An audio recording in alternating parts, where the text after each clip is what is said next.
All right, let's dive into Warren Buffett's 2016 shareholder letter. We're going to pull out the core investment principles and really distill them into a practical playbook for professional investors. Let's just start with this number, 1,972,595%. Just let that sink in for a second. That is Berkshire Hathaway's overall gain in market value from 1964 to 2016. It's a number that's almost hard to wrap your head around. So how in the world do you get a number like that? Well, it's not magic, and it certainly isn't just luck.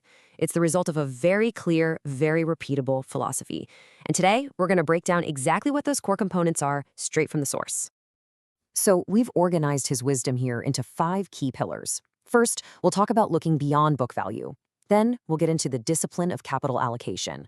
We're also going to uncover the financial engine that is Float, look at his famous bet against high fees, and wrap it all up with the optimistic mindset that underpins everything. Okay, first up, this is a principle that is absolutely fundamental for any serious analyst. It's all about learning to see a business not through the eyes of an accountant, but through the eyes of an owner. You see, Buffett makes this absolutely critical distinction. He points out that standard GAAP accounting is, well, it's asymmetrical. Your winners, your great businesses, they never get revalued up on the balance sheet. But your mistakes? Oh yeah, those get written down. So over time, this creates a huge and constantly widened gap between that accounting number, book value, and what he calls intrinsic value, the number that really counts. And this, right here, gets to the absolute core of what an analyst's job is. It's about getting as close as you possibly can to calculating that intrinsic value. Because sure, the market can be a crazy, irrational place in the short term, but over the long haul, that's the anchor. That's what prices eventually get pulled toward. Now, this idea of intrinsic value, it's not just some academic theory. It's absolutely essential for what Buffett believes is a CEO's most important job, allocating capital. And that's especially true when we talk about share buybacks. He just boils down the entire, often really heated, debate into this one powerful rule. Honestly, this should be the mantra for every single board and management team out there. The question isn't, are buybacks good or bad? The question is, what's the price? And he gives us this super practical 3-step checklist that we can use to judge any repurchase program. Step 1 is the price rate. Is it truly below intrinsic value? 2, does the business have some urgent, better use for that cash internally? And 3, are there no better places to put that money to work, like a great acquisition? When you follow this, buybacks stop being a financial engineering trick and become a real way to create value for the shareholders who stick around. Okay, next, let's pull back the curtain on the financial engine at the very heart of the Berkshire Empire. We're talking about the massive, often very low-cost capital that comes from its insurance operations, the concept he famously calls float. You know, the reason Buffett was so attracted to the property and casualty insurance business is because of this one unique characteristic. It's a collect now, pay later model. Think about it. Insurers get to hold on to our premiums for a while, sometimes for decades, before they actually have to pay out any claims. And that giant pool of money they get to hold, that's the float. And the gross of Berkshire's float, well, it's just been absolutely staggering. Look at this. From $39 million in 1970 to over $91 billion by 2016. This gave him a huge, permanent, and get this, if they underwrite profitably, a cost-free source of capital to go out and buy other great businesses. And this highlights another one of those key insights for analysts, right? It's just like the book value discussion. You have to be able to recognize when something the accountants call a liability is actually a powerful economic asset.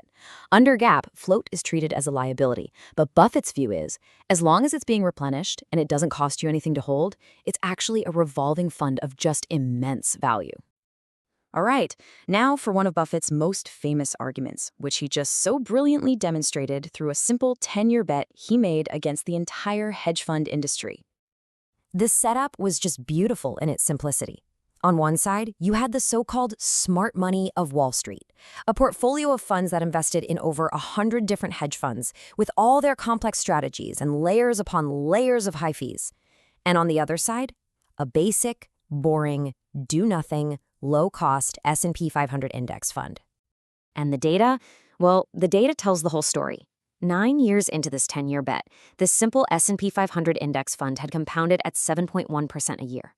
It turned $1 million into over $850,000 in gains.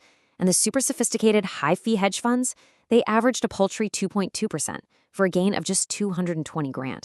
It wasn't even close. So the big takeaway here is the mathematically devastating drag of fees. It's just brutal. Buffett calculated that something like 60% of the hedge fund's entire gain was siphoned off by the managers. It is just a stark, powerful reminder that for pretty much every investor out there, minimizing your costs is the surest way to maximize your returns. And finally, let's get to the bedrock belief that really underpins Buffett's entire investment philosophy, and that is an unwavering, deeply held faith in the long-term prospects of the American economy. He points to this one incredible number, $90 trillion. That's the wealth America has amassed. He sees it as proof of what he calls a miraculous system, one that combines ingenuity, a market economy, and the rule of law to just unleash human potential and deliver this ever-increasing abundance. Now, this deep-seated optimism, it's not just some feel-good platitude. It leads directly to two simple but incredibly profound operating rules for when things get scary in the markets, which they always do. Rule 1, when everyone else is panicking, that's your friend. That fear serves up bargains. Rule 2, your own personal fear, that's your enemy. It's the one thing that will cause you to make huge mistakes. So the ultimate takeaway here is crystal clear. You're always going to have naysayers, but the combination of innovation, productivity, and that entrepreneurial spirit has consistently created just staggering wealth for stockholders. Over the long term, the bet is on that dynamism to continue. And so we'll end with this challenge, a question back to you. Buffett's operating manual is built on a few timeless, incredibly powerful principles.